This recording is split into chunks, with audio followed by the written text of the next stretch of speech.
দুই মিডফিল্ডার এদিন আদায় করেছেন গোল। মাঝমাঠ দিয়ে গিয়েছে একের পর এক বল। ক্যাসেমিরো, ব্রুনো, পাকুয়েতার মাঠে দেখা গেছে সরব উপস্থিতি। এটাই যেন ডন কার্লোর পাওয়ার। মাঝমাঠ কাজে লাগিয়ে যেন এই কোচ প্রমাণ করলেন বিশ্বকাপ জিততে এসেছেন তিনি।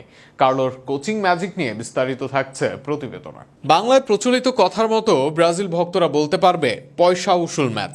অপরদিকে যারা সকালের ঘুম ভেঙে উঠেছেন তাদের জন্য ওঠাটাও হয়েছে সার্থক। এত সুন্দর ব্রাজিল দলের খেলা কবে দেখেছে কেউ, সেটাও মনে পড়বে না অনেকের।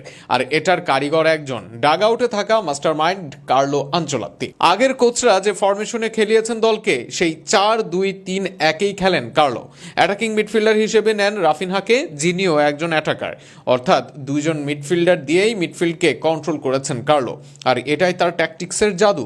নিউক্যাসলের মাসসেরা হওয়ার পর এদিন সেলেসাও জার্সিতে গোল তুলে নেন মিডফিল্ডার ব্রুনো গুইমারেজ। এদিন একাই 5 বার চান্স ক্রিয়েট করেন তিনি। একটি বিগ চান্স ক্রিয়েট 91 ভাগ হারে দেন, 58 ভাগ সফল পাস। এছাড়া এক ড্রিবলিং ও 4 বার ফাইনাল থার্ডে পাস দেন, 6 বার জয় করেন ডুয়েলস। অপরদিকে বদলে নেমে গোল পেতে সময় লাগেনি আরেক মিডফিল্ডার লুকাস পাকুয়েতার। অর্থাৎ ঠিক মতো কাজে লাগালে ব্রাজিলের মিডফিল্ডাররাও যে পারেন সেটারই হলো প্রমাণ। ডেস্ট্রয়ার হিসেবে সাধারণত খেলেন ক্যাসেমিরো, তবে এদিন তার পাসিং ক্ষমতাও কাজে লাগান কোচ কার্লো আনচেলত্তি। 66 মিনিট খেলে 58 পাস দেন ক্যাসে, 1 বার চান্স ক্রিয়েট ও 3 বার করেন শট। এছাড়া 1 বার সফল ড্রিবলিং ও 5 বার লং বল। দুই মিডফিল্ডারের কল্যাণে সেন্টার দিয়ে অনেক আক্রমণ করেছে ব্রাজিল।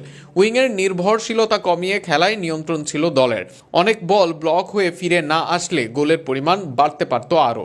দুই মিডফিল্ডার ওপরে চলে গেছেন, এরপরও গোল হজম দূরে তেমন বড় আক্রমণও হজম করেনি ব্রাজিল। কারণ দলের প্রেসিং, বল হারিয়ে একের পর এক প্রেসিং করে বল দখল ব্রাজিলের, যে কারণে চিলিকে গোছানোর সুযোগই দেয়নি তারা।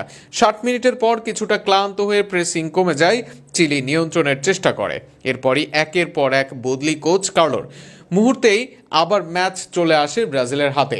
প্রথম ম্যাচে লং বলে খেলেছেন, ডিফেন্সকে শক্ত করেছেন, এরপর গোছানো আক্রমণ করেছেন।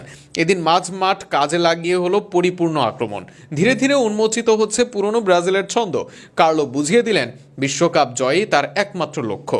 সেই লক্ষ্য পূরণে তার শুরুটা হয়েছে দুর্দান্ত।